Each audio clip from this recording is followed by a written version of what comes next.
What is up, Steelers Nation? Thank you so much for jumping on to another episode of All Steelers Talk. I'm Noah Strackbine, joined always by my main man, Steven Thompson. Find us on youtube.com/All Steelers Talker. Subscribe anywhere you get your podcast. The Pittsburgh Steelers, they are one day away from Week 18 when they face the Baltimore Ravens, a really do-or-die situation for the Pittsburgh Steelers, and they're going to need some help in order to get into the 2023 playoff scenario. We'll dive into that.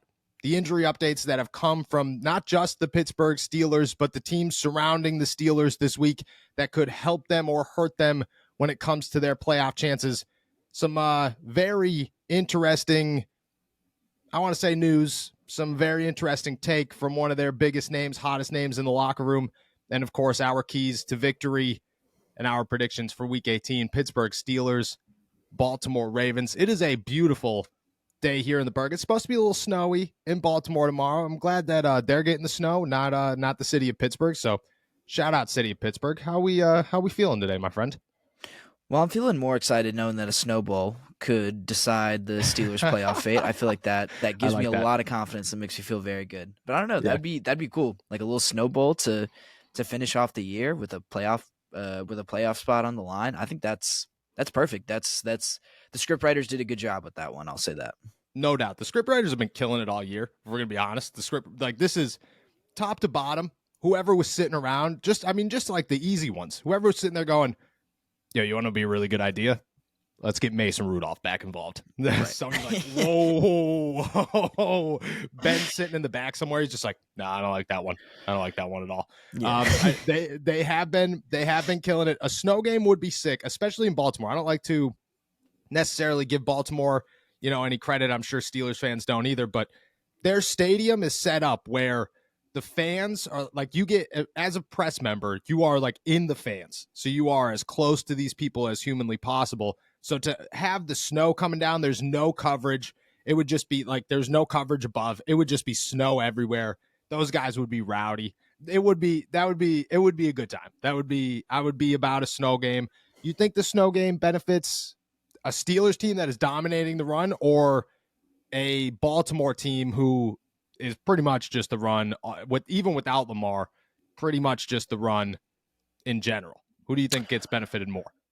Well, I feel like a Steelers team that is, practiced 3 weeks in a row or whatever with their first team offense. I mean, the Ravens, you look at their injury report, they're going to be introducing, a whole new cast of characters in there. I can't imagine the snow, slippery conditions would make that transition any easier for them. So I feel like it'd be the Steelers. I feel like the Steelers would be able to thrive in that environment.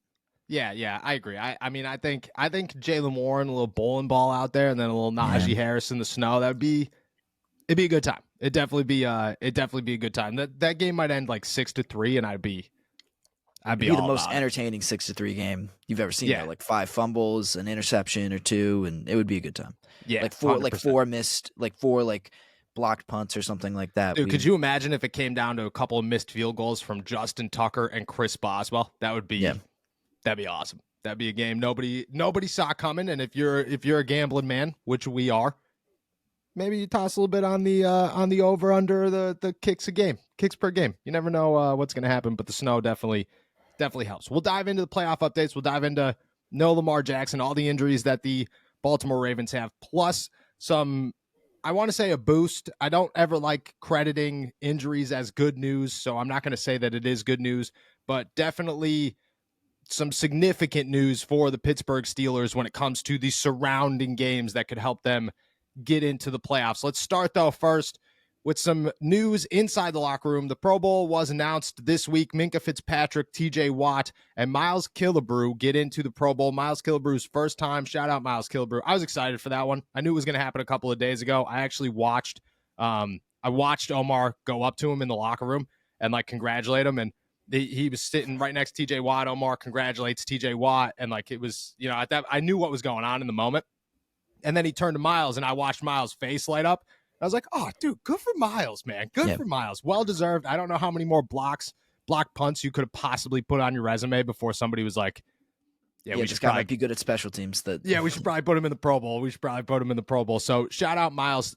However, the name that did not get in that many believe got snubbed was George Pickens, Pittsburgh Steelers wide receiver, has made headlines this season for both good and bad. This time, not so good. He joined. I don't want to say it was only him. It was a cast of members of the NFL across the league who did not get into the Pro Bowl, who have voiced their opinions about how they believed they should get into the Pro Bowl. And I think some people can make the argument on guys like Minka Fitzpatrick saying, well, he didn't play most of the season. Why is he getting into the Pro Bowl? Sometimes it's a respect thing.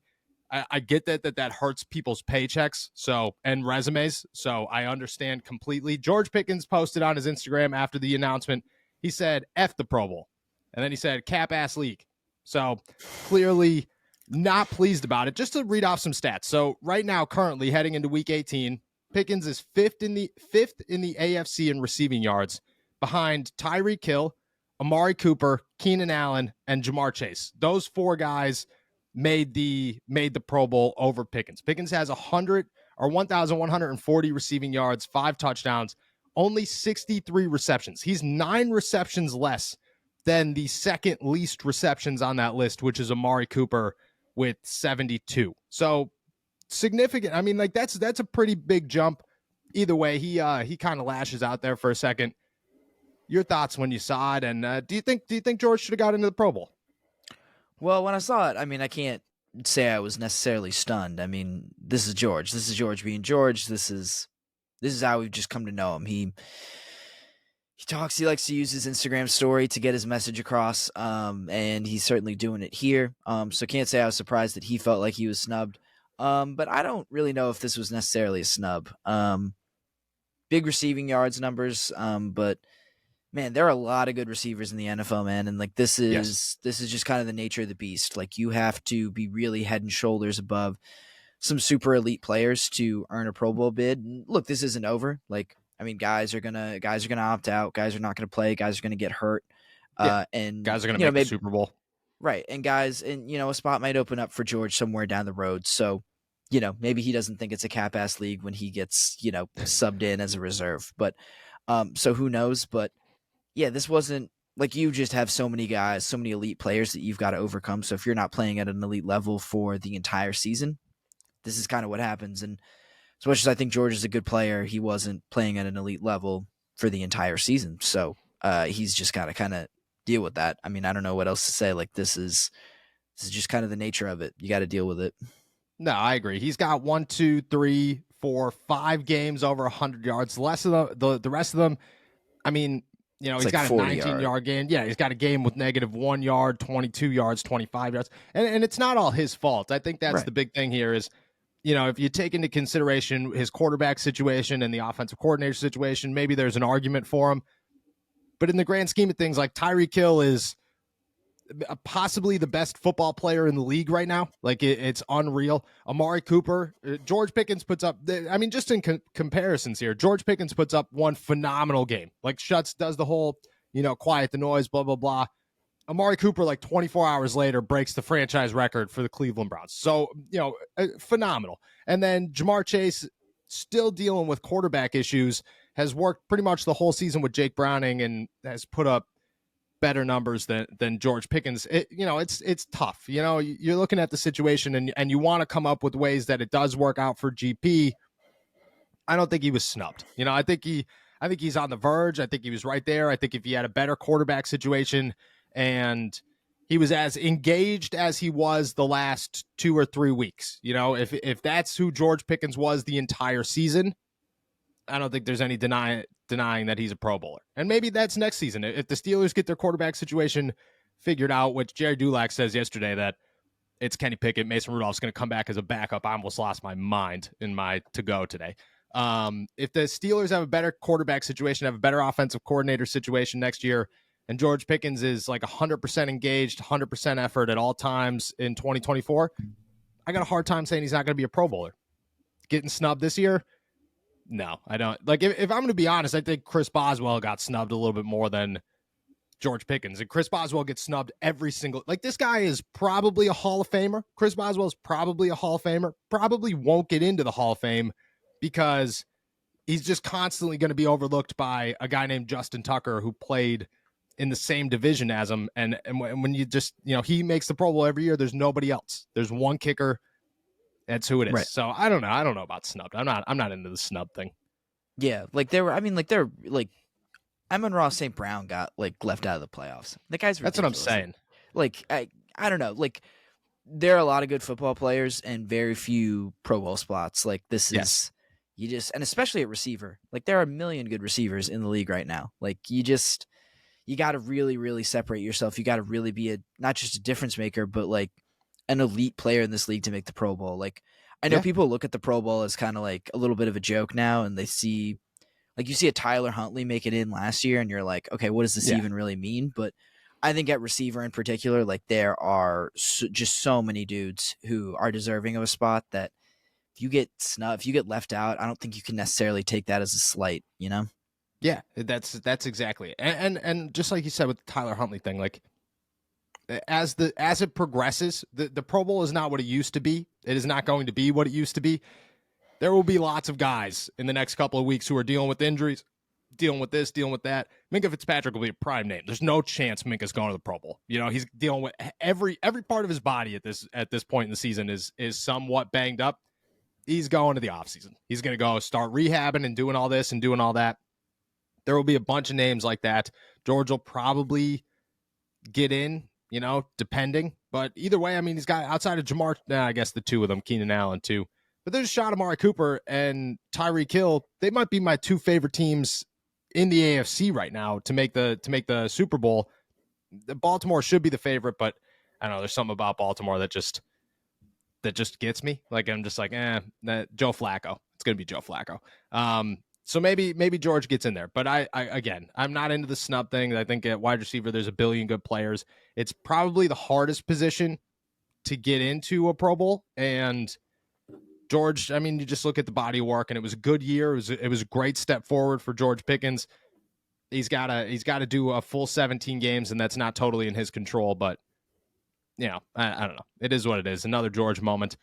I'm glad this one was not as big as the others. So keep it calm and move into the next season and make that a goal, George Pickens.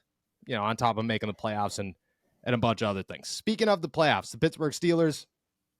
They got some updates throughout the week. Obviously, the Baltimore Ravens will not work with Lamar Jackson at quarterback. They have some other good news. First, let's run through the list of, I actually had it up and then closed it because, I do dumb things sometimes. The list of the Baltimore Ravens injuries of who they will not play. Odell Beckham Jr. will not play just because of a coach's decision. Neither will Lamar Jackson, obviously. Marlon Humphrey's out with a calf injury. Malik Harrison, linebacker, is out with a groin injury. And a bunch of other guys are out with, Daryl Worley, shoulder, and Kevin Zelter. Excuse me if I did not say that right. Coach's decision /knee /quad. On top of that, they have a billion questionable guys. They have a safety, a Darius Washington. They have Tylan Wallace, who's out with who's questionable with a knee injury. Brandon Stevens, corner, questionable with an ankle injury. Arthur Millette, shout out Arthur Millette, questionable with a hip injury. They got Kyle Hamilton, who I highly doubt plays against the Pittsburgh Steelers, dealing with a knee injury. Zay Flowers dealing with a calf injury. Doubtful. I doubt he plays as well. Ronald Darby is dealing with an illness. He's questionable as well. Long story short, it is going to be, like you said, a cast of new characters coming out here for the Baltimore Ravens in Week 18 against the Pittsburgh Steelers. Some people are trying to say, the backups to the Baltimore Ravens are still better than the starters of the Pittsburgh Steelers, this and that and this and that. You look at an injury list that includes 13 guys. Do you feel the same way? Or are you I feel like I'm on the boat of just sitting here and saying it's definitely not a win. You never win until you actually win. Pittsburgh's got a pretty good shot to shut this one down early and just make it as easy as possible. Yeah, that whole Ravens backups are better than the Steelers starter. That seems more like wishful thinking or some rivalry trash talk. There's just no way that's real. And I don't know. No. Maybe if the Ravens backups are that much better than the Steelers starters, maybe they should have played in the first game that the Steelers and Ravens played. Because remember the Ravens lost that one. What are we talking about? This is ridiculous. That's completely ridiculous. But obviously with an injury report that long, you definitely have some more confidence. The Steelers are going to be ultra motivated and the Ravens really don't have anything to play for. I mean, I've heard people talking about how, Harbaugh's going to get these guys up.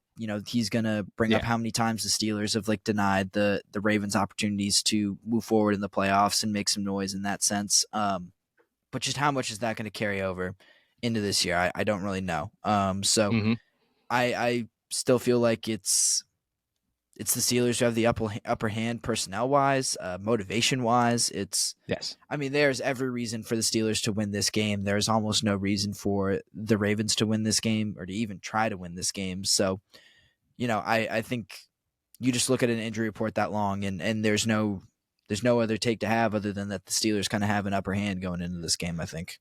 Do you worry about the fact that they lost to the New England Patriots and they lost to the Arizona Cardinals? And they were very open. The Steelers were that they overlooked these guys. And this game is a game where, if you're looking at it on paper, the Steelers should smoke the Baltimore Ravens. You worried that this is a three-peat of, oh, well, we maybe overlooked these guys? Well, look, I mean, I guess that concern always just lingers after the examples that you listed, but look, you can't, like, this is your playoff spot on the line. Like, if you can't get up for this one, if you're overlooking a team in this situation, then you were never serious to begin with. Like you are not deserving of a playoff spot, and there will be, as Mike Tomlin says, some football justice from that. Like I don't know. This feels like an impossible game to not get up for, regardless of who you're lining up against. I mean, we're allowed to us as spectators or journalists, like we're allowed to kind of look at the 30,000 foot view and think about, okay, who's playing versus who's not, and like what the kind of odds are, and like how we look at it that way. But if you're a player, I mean, you've got no other choice but to look at this as your biggest game of the season. Not just because it's the last one, but because there's a potential for more after it if you win and if you take care of business. So that, I mean, there's just no way you can overlook that. Like I don't understand how, especially after you lose to the Cardinals and the Patriots, that a Steelers player could be in that locker room thinking, oh, we're just going to run through this game. We're going to walk through it. It's going to be so easy. Like, we don't even have to try. No, I agree. I think that, and I think the difference is, there's a part of me that was real down on Mike Tomlin throughout the season, and especially during that slump. And I put a lot of that on. I put pretty much all that on him. But in this moment, it's different. Like, this is a Mike Tomlin. This is as good as it gets from Mike Tomlin. This is probably gives you chills in the locker room beforehand. Everything you hear about the consistency. I think that Mike Tomlin is the most consistent human being on the planet when it comes to coaching a football team. I think that in these moments, just some of his consistencies that he uses all the time. You better cut your eyelids off because there's no blinking. Like, you toss one of those bad boys out in the locker room 15 seconds before you run on the field, juices are flowing. You're getting guys amped up. I think that he's got the Tomlinisms. He's got the motivation. This is a moment where consistency is great. Awesome. I get it. He always knows how to just toss a little something out there to kind of rev these guys up. And I think this is a moment that he waits for. I don't think he necessarily tosses that out against New England or against the Cardinals or against the Colts. I think it's much different in a Week 18 back up against the wall. This is what you got to do. I agree. I'm not. If they lose this game, I mean, there's just clean house. Go into the offseason and say, all right, well, how many guys can we get rid of? And how many people outside of the names TJ Watt, Minkah Fitzpatrick, and probably a Landon Roberts would we remove before we could start over? Outside of Pittsburgh, Trevor Lawrence is the big name to watch. I think a lot of people are down on the Tennessee Titans having an opportunity to beat the Jacksonville Jaguars. Ian Rappaport of NFL Network says that he's not so sure Trevor Lawrence is going to play. Lawrence is dealing with a shoulder and a finger injury. He's been limited throughout the week. He hasn't been able to throw on a full capacity. Rappaport says that it's not looking great for him to play on Sunday against the Tennessee Titans. Let me ask this. Did you have any hope that it would be a game the Titans could win, and how much has that hope grown or maybe not grown, knowing that Trevor Lawrence might not be out there? Well, honestly, I think I was a little higher on the Titans having a chance in this game, just sort of by virtue of just this NFL season being a little weird. Like, yeah, feel like anything can happen, and the Jags are one of those teams that just it seems like they can beat anyone or lose to anyone in any given week. So I think I was a little higher on the Titans. I kind of grew when I thought about the fact that it could be Derrick Henry's last game as a Titan. As a Titan, could it really? Yeah. So I think he might play with a little extra motivation. I think he might run a little bit angrier than he did earlier this season. And then obviously the Trevor Lawrence news, like I think CJ Beathard is a fine backup, but it completely changes the kind of calculus and as fine as he's been, it's just kind of a different animal facing that Tennessee's got a good defensive line. They got a good front seven. And I feel like, I don't know, Tennessee's going to be one of those teams that I think just leaves everything on the table. We've seen the way that Mike Vrabel, excuse me, that's a tough word. The way that he's been talking this week, like he is absolutely all in. I feel like he is more motivated for this game than I've ever seen him before. Not that I, follow the Titans very closely, but yeah, it seems like he has been, like, he may not have walked into this week, being as motivated as he was, but as soon as he started taking questions from the media, he started to get a little more pissed off and progressively more pissed off. And now he's like, you know what? I didn't really care about this game before we came into this week, but now that you all are asking me these questions, now that you all think that we have no chance, now I really want to win this game. So I feel like the Titans are going to be very motivated, and obviously, no Trevor Lawrence out there only makes me believe that they have even more of a chance. Yeah, the laying out the Derrick Henry thing gave me a boost there. I didn't realize the Derrick Henry thing. I guess like that, it's obvious, but you just don't think about it. Right. That could be big. The Mike Vrabel press conference got me juiced up. That one got me. I don't know if it convinced me, but I was definitely watching that, and I was going, hell yeah, dude, losing does suck. Losing's terrible. Why would you want to lose? That one got me. The Trevor Lawrence thing. My thing is this. Everybody wants to put, and I'm about to ask this question, so maybe I'm already spoiling it for myself. But everybody wants to say, oh, well, the realistic loss is Miami because they're a better team and they're fighting for the AFC East. Like, they have to win. They have to fight and win the AFC East.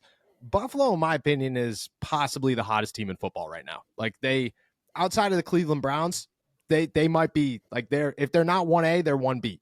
And that's really tough because I said it the last 4 weeks. The hottest team going into the playoffs is the scariest team. And the Buffalo Bills right now are the scariest team. They want home field advantage. They want a team like the Miami Dolphins to have to go to Buffalo. They're going to hope that it snows the day that they show up. That's what they're hoping for. They're going to go in there, and I think that's a game that, it's Sunday Night Football for a reason. And I think the Dolphins are a lot better than people want to give them credit for, but I also think that they fold just as much as people say that they fold. I'm not totally convinced on that one. Tennessee's a game where, history will tell you. This is a game where this is a team that does not care, that's going to bring everything they got out there. They got a quarterback in Ryan Tannehill who understands that this could be his last opportunity to show the rest of the NFL, hey, look, I might be 35 years old, but I can still throw a damn football, and I can win some games. And that's going to play a role. And the Derrick Henry thing on top of that, Mike Vrabel just trying to shut some people up and gain some momentum going. Like, Tennessee's a team that there aren't a lot of teams that spoil teams' playoff chances, that really spoil them. Tennessee's one of them, and Jacksonville being beat up and kind of being on the downfall right now. That's a game where I think a lot of people are just overlooking it, and maybe I'm totally wrong. That one to me seems just a little bit more like, if I'm the Steelers, I'm feeling better about that one than I am heading into Sunday night against the Buffalo Bills. Yeah, I don't know if I necessarily agree with that. I like 100% because I think people are kind of underrating the Dolphins. Like, I don't know. Everything I've seen has been kind of following your logic about, like, the Bills are just kind of the better team. The Dolphins are shaken up, or are beat up, excuse me. And people don't really, I feel like the general consensus has been kind of that Miami doesn't have a chance. And I really think that's kind of off base, especially because that game's in Miami. But I do agree that true. I think, but like that like the Bills are, I get you. Yeah, because I just feel like that Miami Buffalo game is a toss up, kind of in the same way that I think this Jaguars Tennessee game is going to be. Do you think that Buffalo, like, what you think Buffalo is a more real, like, if you had to pick one of those games that you were like, if you had to eliminate one and say, all right, the Steelers only get one shot what game would you pick? Oh, I would definitely. Oh yeah, I would definitely pick Jaguars losing to Tennessee. Like Of those two, but you're still a believer in Miami, full believer in Miami. Yeah, I mean, you would know. Yeah, like I think I don't know. I think Miami, like, it was never going to be, like, I think most of what's ailing the Dolphins is on defense, right? And so I mean they were never going to stop. I don't know. I don't think they were ever going to come up with like a ton of stops against that Bills offense. I think they were going to outscore them. That was going to be really it was going to be whoever has the ball last, I think was kind of my logic. So I don't know. The injuries don't super scare me with Miami. I think they can still definitely win that game, but I still just think, like, no Trevor Lawrence, like we talked about, all the motivation that the Titans have. I still feel like that's the one that I would pick as the kind of, I guess the Steelers' best bet is how we kind of put it in our show notes. But, like, yeah, that feels like their best bet is kind of the Jaguars just collapsing a little bit and just falling under the pressure of those injuries and just not being able to sustain it all the way through a game, like a physical game against the Titans. Like, they're going to get worn down, I feel like. Yeah. It's still good, though, that you have faith in Miami, because I think a lot of people are worried. Like, I've been talking to a lot of Steelers fans this week, and a lot of family members and so on and so forth who've been hitting me up and calling me and DMing me and whatever. And man, I'm nervous about the Dolphins. I don't know if the Dolphins got it. I'm best friends with a Dolphins fan, like the only Dolphins fan I know. And even he is like, there's no chance they win this game. And I was like, wow, that's tough. I really don't get that. Like, the Dolphins are a good team, man. Like, they were the number one seed for, like, I get it. They're inconsistent and everything like that. But, like, I don't know. They're fresh off a win against the Cowboys, right? That was their last game. Their last game was they got smoked by the Ravens last week. But I think that honestly helps. I think that helps. Yeah. I think that a lot of people are overlooking them because they got smoked by the Ravens. I think the Ravens are a powerhouse right now. I think the only team, like, if I was to say, hey, give me your AFC championship if you could pick it, not knowing how it's all going to work out and the seeding and so on and so forth. Baltimore Ravens versus Cleveland Browns, and I don't know who's going to win that game, because I think that's going to be the best matchup that you could possibly present. Those are two absolute dominant football teams right now, but I think that they are head and shoulders above the Miami Dolphins, above the Kansas City Chiefs, above everybody else. The difference, though, is that the AFC is so stacked that I think the Miami Dolphins are head and shoulders above everybody in the NFC outside of the San Francisco 49ers. And that's just how the NFL has worked itself out the last, like, decade. It's not anything new. I think the Dolphins are coming off a loss. You come off a big loss to Baltimore. People are going to overlook you. The Bills are going to overlook you. There's going to be so much going on. Like, Buffalo's going to look at this as an opportunity. They're probably going to be like, well, Miami sucks. If there's an overlook game, it's going to be Buffalo over Miami. I think that plays into Miami's favor, where everybody's going to pick against them, and they're just going to be like, dude, what are you talking about? Like, we're going to win this game. Everybody's healthy. The defense is banged up, but Tyreek Hill is coming off a full game. If Jalen Waddle plays, that's huge. Tua is healthy. Your running backs are more healthy than they are. I think that's a good situation for the Steelers. I think both of these games are definitely a toss-up, which is just wild to say, because I think at the beginning of this week, my mindset, at least, you've been pretty much on the train of this could happen for the Pittsburgh Steelers. I think I've been, like, quietly telling everybody, like, yeah, I think the season's over after this week. Like, I think that's what happens. It's just keeping your expectations cautiously low, not trying to get ahead of yourself. I can appreciate that. You're not trying to let anyone get disappointed. That's how it is. Everybody. So my birthday's in, like, what, 2 weeks, 3 weeks, and everybody's, like, trying to plan birthdays right now. They're like, hey, what do you got going on in this? And I'm like, dude, I have no idea, man. Like, I have ask me on Monday what my situation looks like, and I'll tell you the next 6 days. And outside of that, I won't have an answer for that one either, because if Pittsburgh ends up in Buffalo, that could happen. Pittsburgh ends up in Miami, that could they could win these games. That's getting ahead of ourselves, but it's just wild that's where the NFL's gone, which is great. You want to talk about parity. This is as good as it gets for the entire NFL and the entire Pittsburgh Steelers organization. Guys, we have gear. New merchandise from AST to Muth, Bleed Black and Gold, Kenny to George, and plenty of others now at our new website, blackandgoldapparel.com. And the coolest part, 50% of all profits at our store go to UPMC Children's Hospital here in Pittsburgh to make sure that we are giving back. We can't thank you guys enough, and we want to show you guys how thankful and how grateful we are for everything by making sure that we do our part to make the community here in Pittsburgh better. Go check out everything. We tried to make everything new and improved, from our designs to our quality of sweatshirts and t-shirts and everything else. Let us know and check everything out at blackandgoldapparel.com. And as always, thank you guys for everything. Real quick, let's talk about some injuries. Landon Roberts says he'll be back dealing with a pectoral injury. He's been limited throughout the week, but said he's good to go. Told you he's good to go. Minkah Fitzpatrick is a maybe. He's questionable. Both these guys are questionable heading into Saturday. He's dealing with a knee injury. Eric Rowe, safety for the Steelers, said he doesn't know what to expect from Minkah because he is fighting as hard as he can to get through that knee injury. Excuse me. Do you expect Minkah out there? Do you push Minkah? You know, Landon's going to play. Landon will play with half of a body. You know, if you sliced him in half and said, well, you could still walk, he'd say, all right, I'm going to go out there. Minkah would do the same thing, but, you know, the Steelers would be more cautious with him. If you're the Steelers, are you sending Minkah out there? Are you making him active and maybe sitting him? How are you handling this situation?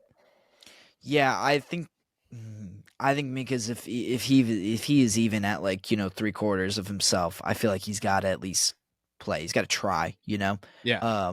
And I feel like that's the kind of the logic that Minkah will follow. You know, if he even feels, I mean, it might even be a lower number for him personally. Like, he might feel like if he's halfway there, like, he's like, I'm going to give it a try. I'm going to give it my best effort, and we'll see how it goes from there. I just think, we're talking about Landon Roberts and Minkah Fitzpatrick. Like, these are two of the biggest.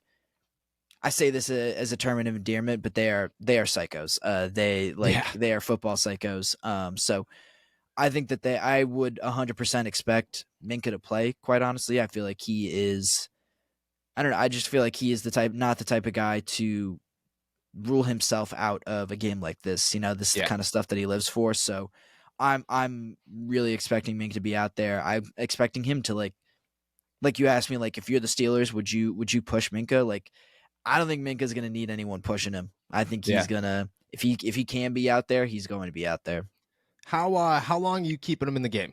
Say this is a win for the Steelers. You know, Steelers are up 14-0 at halftime. You putting him back out in the second half? Oh yeah. You keeping him out even with the playoffs on the line? My thought is you push him to a point and then you pull him back.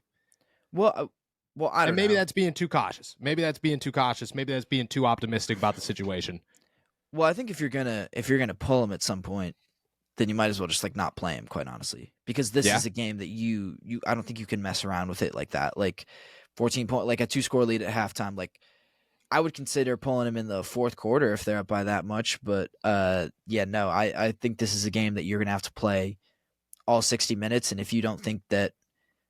I don't know, if you don't think that Minkah can give you all of those 60 minutes, I don't even know if he should really be out there, quite honestly. Like, I don't know. I guess I'm saying that I just said, I'm maybe arguing against myself a little bit, but I don't know. Just like, if he's not 100, if he's not 100%, but just if he can't play that full game. Yeah, if he can't play a full game. Yeah. I know what you're saying.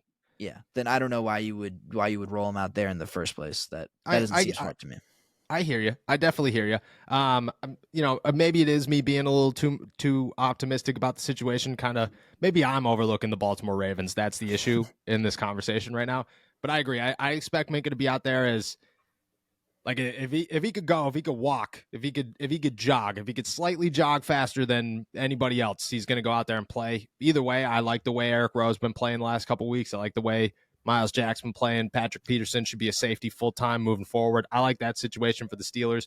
Minkah's obviously a boost. You're going to put Minkah out there if he could. With that being said, before we head out of here, possibly the last time this season, wild to say, that I was looking at I have it right in front of me here, the win-loss for me and Derek actually did it before the season. I'm rocking an 11-win year. So I possibly am over, and I'm only one game off. I actually made a bet. Maybe I brought this up during the week. Made a bet with a buddy earlier in the season, much earlier in the season. And he was busting me, texting. He's like, actually, it was during the preseason. He's like, dude, there's no way the Steelers win 8 games. I was like, I bet you the Steelers win 10 games this season. He's like, all right, $1,000. I don't have $1,000 to bet. No, I'm a journalist, okay? But obviously I said yes, sounds good. Non-serious. And 2 weeks ago, 3 weeks ago, they're in the midst of that losing streak. I get a text and he goes, can't wait to get that $1,000. I didn't reply. Here they are, possibly winning me $1,000. So shout out the Steelers. That's the biggest game at hand here is my wallet, hands down. Second is the playoffs. Your keys to victory, possibly for the last time this season, Pittsburgh Steelers versus Baltimore Ravens, Week 18. Yeah, there are tears in my eyes. I hope this is not the last time we get to do this, but I think my key to victory is kind of letting Mason be Mason. There is, I don't know, he, as good as the run game has been, I think Mason's been the real catalyst for why you're here, been the biggest reason why you're in this position in the first place, to kind of salvage this year and get back into the playoffs. And I don't think you can play any different of a style this time. I don't think you can try to put a limit on him. I don't think you can. I don't think you should try to play any differently than how you have over the past 2 weeks. You gotta hang it all out. You gotta just let it rock. And I think Mason's got to continue to be aggressive. He's got to be able to throw downfield. He's got to, take those shots, or else the Steelers just kind of won't have the same success in the run game. They won't be as efficient offensively. It's been complementary football and offense, going deep and setting up the run game for the pass, setting up the pass for the run game. So there's no reason to put a lid on Mason now after he's led you for 3 weeks to some pretty good numbers. So my key to victory is just letting Mason continue to cook, keep having that confidence in him, and obviously he's got to make the most of those opportunities again. So I'm going to build off that. My key to victory is play to win. Don't play not to lose, and play to win early. Shut this game out. Put this game out of reach by halftime. And that goes right to Mason Rudolph. Let Mason Rudolph cook, just like you said. Let George Pickens cook. Let Deontay Johnson cook. Score touchdowns as fast as you can, as efficiently as you can. Don't try to run the clock out. Don't try to make this a 14-7 game. Try to make this a 30-7 game, and try to make it at 30-7 as efficiently and as smoothly and as quickly as you possibly can. Give yourself the idea that, okay, we got to be scoreboard watching at the end of the day and the next day, because that halftime locker room speech is just about, do not mess this up. Don't lose the game now. We've put ourselves in this position. Just don't lose it. That's my key to victory, is do not approach this game as, don't be scared. Don't live in your fears. Don't do all the things that you say you do not do that we call you out on all the time as Steelers analysts, saying you do those things. Just go out there, win a game, win as dominantly as humanly possible. That starts with your quarterback. It starts with your superstars. Give them the ball. Let George Pickens cook. Let Deontay Johnson cook. Let Mason Rudolph go into the offseason. And if you do not make the playoffs, the question is, like, how do you remove that guy after the performance he put up in Week 18? Like, how do you do that? Like, that should be everybody's mindset in the Pittsburgh Steelers coaching staff this week. I get it. Najee Harris and Jaylen Warren they're your identity. That's your offense. Use them too, and use them as much as you possibly can. But your goal should be to put this game away as quickly as you possibly can. Play to win. Do not play to lose. We'll see what happens. That being said, again, for the last time, we should have brought the thing up. We'll bring it up on Monday. We'll bring up the final count here on Monday. Your prediction, Week 18, Pittsburgh Steelers, Baltimore Ravens, a potential playoff sending game at M&T Bank Stadium. What's your prediction? Yeah, so I think I don't think the Steelers are actually going to be able to really, like you said, put this game out of reach real quickly. I actually think this will still kind of just end up being a close game just by, I don't know. That's what history tells me, is that Steelers-Ravens games are always going to be close, kind of no matter the situation. I think the Steelers do win. I'm riding the wave of optimism I've had for the past couple of weeks, I guess. I feel really good that the Steelers make the playoffs, and I think that starts with this win on Saturday night, Saturday afternoon. Close, like I said. I'm going 20-16 Steelers win, and they end up making the playoffs. I'll throw another prediction on top of that. Oh, okay. They end up you got a game that loses? How'd they get in there? I think I hope my roommate doesn't see it because he's a huge Bills fan. But I think Miami wins, and I think that's what kind of puts him over the top. Wow, dude, you guys, that could be a very aggressive household Sunday night. Could be Well, really upsetting. Because my other roommate is a Steelers fan, and he's been talking to me all week about he's the biggest proxy Dolphins fan there is right now. Yikes! There could be fist thrown Sunday night football in the Thompson household. That could be a rough one. Dolphins lose, huh? Or Dolphins win, huh? All right, I'm going blowout. I think the Steelers walk away with this one. I think that they solidify that they are a playoff team. I'm going Steelers 30. 3 30-point games in a row for Mason Rudolph. Baltimore Ravens 17. 30-17. Wow. I think Tyler Huntley doesn't look bad, but I just don't think that Baltimore's got the juice. And I think by like the third quarter, it's more of a just like, all right, let's just move on. Let's get to the playoffs here. Let's put running clock on. Everyone can kind of get out of here. Yeah. I'm saying they also get into the playoffs. That is my prediction here. I'm going to go the other side of that coin, though. I'm saying it's we get to cozy up and watch the game in some comfort Sunday night because Jacksonville loses to Tennessee. Mike Vrabel gives one hell of a speech afterwards. The Trevor Lawrence injury kind of bangs them up too much where they can't get anything done, and it is a Pittsburgh Steelers playoff berth by 4:30 in the afternoon on Sunday. That's my prediction. Hopefully we're right on this one. We come back on Monday. It's not our fault. There are a lot of people out there saying the Pittsburgh Steelers are going to make the playoffs, so don't be putting this on us. With that said, hopefully everybody enjoys a very, very, very, very successful weekend watching the Pittsburgh Steelers and the rest of the NFL. And just like we said at the beginning of the week, enjoy this. Enjoy how great of a weekend of football this is about to be as a Pittsburgh Steelers fan. It does not get, even if it's filled with anxiety and filled with maybe at the end of it just some serious anger and depression, it is as good as it gets when it comes to NFL football, and this is a way to go out as a Pittsburgh Steelers fan in Week 18. With that said, we're heading out of here. Thank you guys so much for jumping on to another episode of All Steelers Talk. Make sure to subscribe to us on YouTube, youtube.com/All Steelers Talk. Check us out anywhere you get your podcast, and as always, find all of our work at allsteelers.com and our pick coverage at InsideThePanthers.com. Like I said, enjoy a beautiful weekend of football and a beautiful day in the Berg. Peace.